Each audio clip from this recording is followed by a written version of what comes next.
Bonjour, c'est l'heure de la quille du dimanche et aujourd'hui je vous présente un vin blanc italien qui nous vient des Dolomites. C'est une région qui se situe au nord-est de l'Italie, on est entre la Vénétie et l'Autriche et c'est un tout petit vignoble car seulement 15% des terres sont cultivables dans cette région à cause du relief très accidenté et on est aussi à la croisée des climats entre la fraîcheur alpine et la douceur méditerranéenne.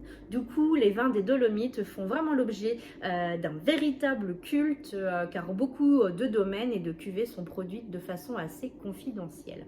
Alors ici on est chez Manincor, c'est une propriété qui a été créée au début du XVIIe siècle quand Hieronymus Manincor, autrichien, a été récompensé par l'empereur pour les services qu'il avait rendus à son pays. Il a été élevé au rang de noblesse et doté de terres sur les rives du lac Calterne. Alors pendant longtemps le domaine ne produisait que du raisin et c'est au début des années 90 quand un jeune de la famille succède à son oncle, eh bien lui il s'est formé et il s'est équipé pour pouvoir produire ses propres vins.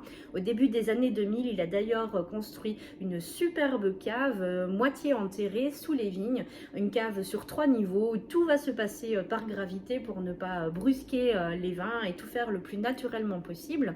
D'ailleurs, le domaine est maintenant certifié bio depuis bientôt 20 ans.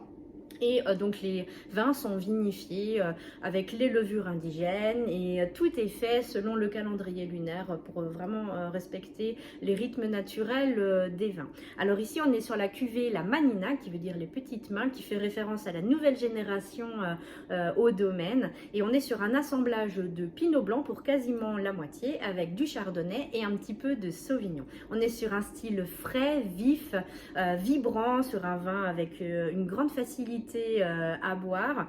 Ce sont uniquement des raisins égrappés qui vont être mis pendant 6 heures en macération avant le pressurage pour un peu développer le caractère aromatique.